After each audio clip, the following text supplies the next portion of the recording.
We're back, everybody. My first guest this evening is a comedian and an actor. He's also starred in the films Demolition Man, The Ref, and Two If by Sea. Please welcome for the first time on our show, Denis Leary. Smoke that cigarette.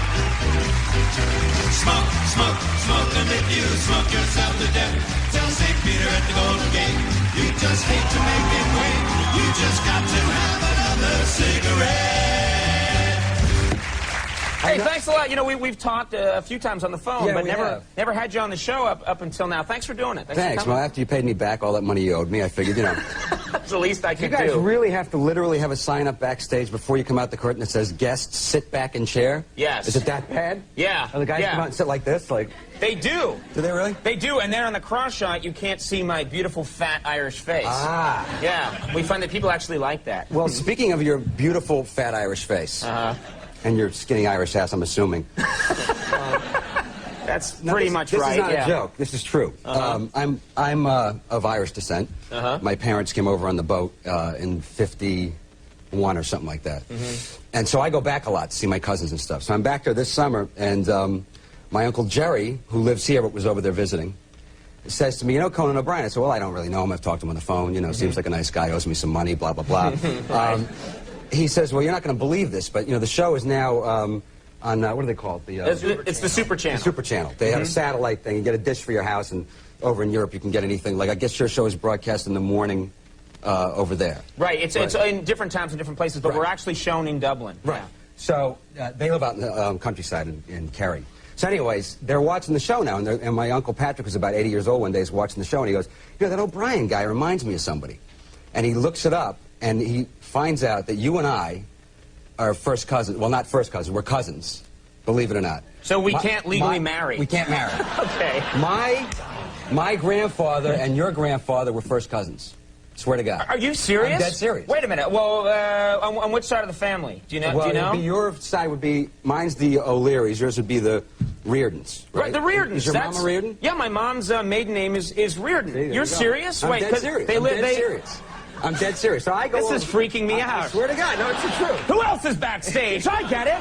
It's one of those "this is your life" things. No, I'm telling you, it's a guy. So when I was sitting there going, "You get out of here," and he goes, "No." So it ended up that it's so true and serious to them that in watching the show, you apparently made some comment about how Irish food stinks, or sucks was the word that you used, right? Is that true? Sucks, yeah, that's what I said. And they were very upset about that because now they considered you a relative and you were making fun of this food. Well, no, I don't mean it sucks. It's just it's an acquired. Where's my plea to Ireland? You know, Ireland, here it is. All I was saying, this is to Ireland for just a second, was that it's an acquired taste. You're not getting out of this. Yeah, no, it's like, have you had, it's like soda bread, a big hunk of dry soda bread, wash it down with some clotted cream, then have bacon with bones in it? Let me speak to Ireland. Their bacon has bones in it. Let me speak. But I love it. Let me speak to Ireland in cahoots with my cousin Conan. Okay. Let me explain his comment. Okay. And then maybe I'll get myself in trouble, but at least it'll be two guys together in trouble on the same show. Two relatives in trouble. People expect some kind of cuisine out of Irish food, and it's not about that. You throw a bunch of stuff into a pot, and you boil it till there's no flavor. Because they don't consider it cuisine. It's penance is what it is, okay? We're guilty, and that's right. So now I'm in trouble as well. But no, that's the God's honest truth. And on top of that, when they told me that, I was like, God, I have to tell Conan when I go on the show. When my dad and my Uncle Jerry first came here, they were the first two from the family to come here and settled in Worcester. In Worcester, which is where my Worcester, Mass. Which is near Boston. And your mother's uncles, Dan Reardon and Jean Reardon, used to have vegetables they grew in their garden in the city, and my dad and my Uncle Jerry were kind of, you know, had no money, were struggling, and they used to deliver the vegetables to my Uncle Jerry and my dad so they could eat. So this is so crazy that there's this connection. I know. I just recently found out that, and as another coincidence, that I am a third cousin of Ernest Borgnine's. Did you know that? Wow. That's an incredible connection. That explains the hair on the back. Which means that... I have some of that, too. I get it. But you've been shaved properly, I hope, but before isn't the that show. wild? I mean, that is true, and you're not... a bit, it would be a lot funnier. No, you're not kidding. That is wild. I've got to call I want to call my family if I can find them. Right. And well, my Uncle Jerry was really great about it because he was explaining the whole. He had written the history down. I have it on paper for you to give after the show. And he said, and also told Conan, I believe there was a lot of policemen in his family at one time. And I'm like, yeah, like that's a big thing for an Irishman. You know what I mean? That's like a pretty safe guess. Yeah, but I said, well, I don't think that's a big That's thing. my grandfather, whose nickname was Hoofer, was it Hoofer? Yeah, that was like what everyone called him. Was a policeman, walked to be in Worcester for But now you have a lot years. of lawyers in your family, right? Now they all, they got it to the side of it, yeah. Yep. So, wow, that is so crazy. That's really weird. All right, well, we'll work this out during the commercial break. We're going to take a quick break. When we come back, we'll have more with what do you mind then? My second cousin, third cousin? It would be like, well, we're blood. We're blood. My blood brother, Denis Leary, so stick around.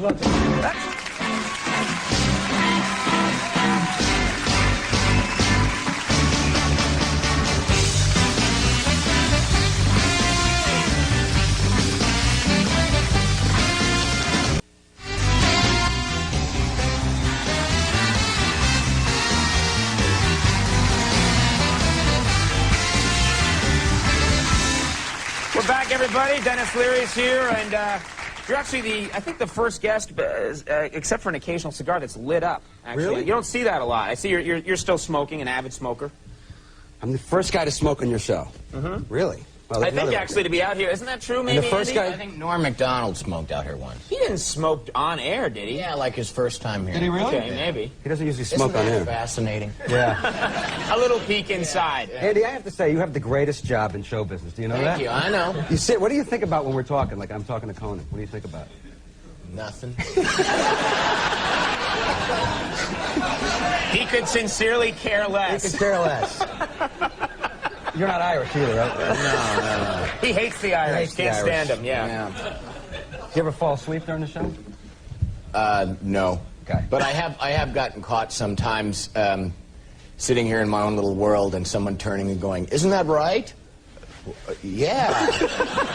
That's happened. And they just said something horrible. Yeah. But you're committed to smoking. the rest of your I life. smoke cigarettes, and I've taken up. Well, I gave it up. I took it up and gave it up. I took up cigars.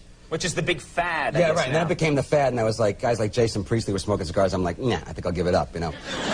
But what I notice about cigar smoking is that, like, even when you're in a place like where people, like, if you're in a bar and a lot of people smoking cigarettes, you pull out a cigar and you're the first guy to pull out the cigar, people go nuts.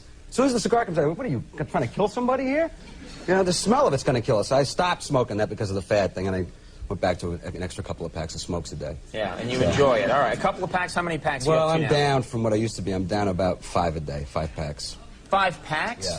Okay, and you get the jumbo cartons too, right? I just get cartons, put them in the my jacket, God. carry them around. All right. So you're always prepared. Always All right, let's prepared. talk about, first of all, I got to ask you the World Series, because you're a Bostonian like myself. Yeah. What is your take on, the Yankees being in the World Series? Well, I am a diehard Red Sox fan, so I know that doesn't go over well here. I don't care.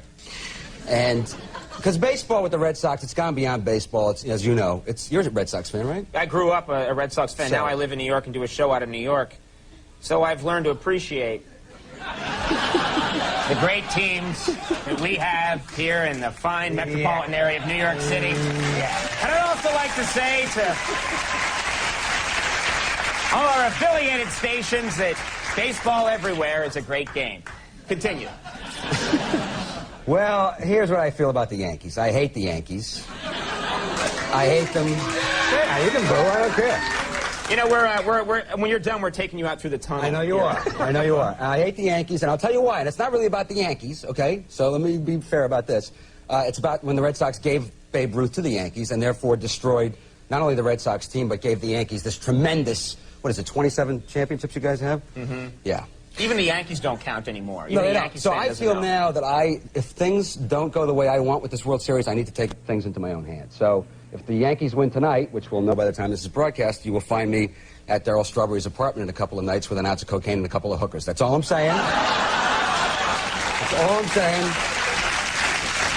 Darryl.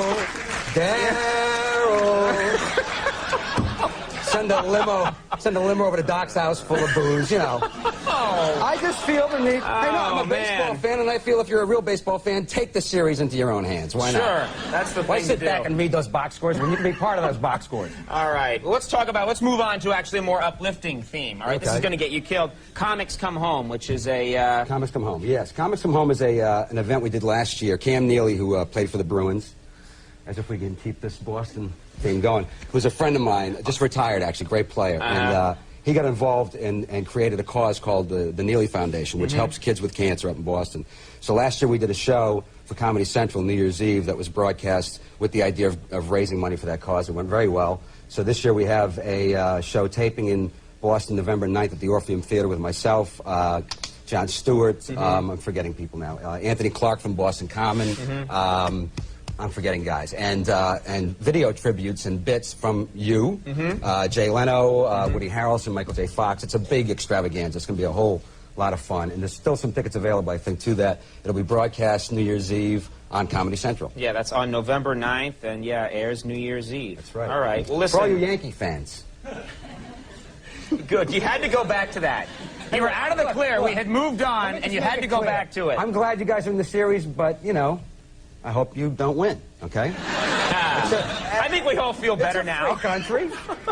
All right, you helped it. You dug yourself Well, out. it's better than saying I hope you die in a plane crash. You know what I mean? Isn't it? I guess. Agrees.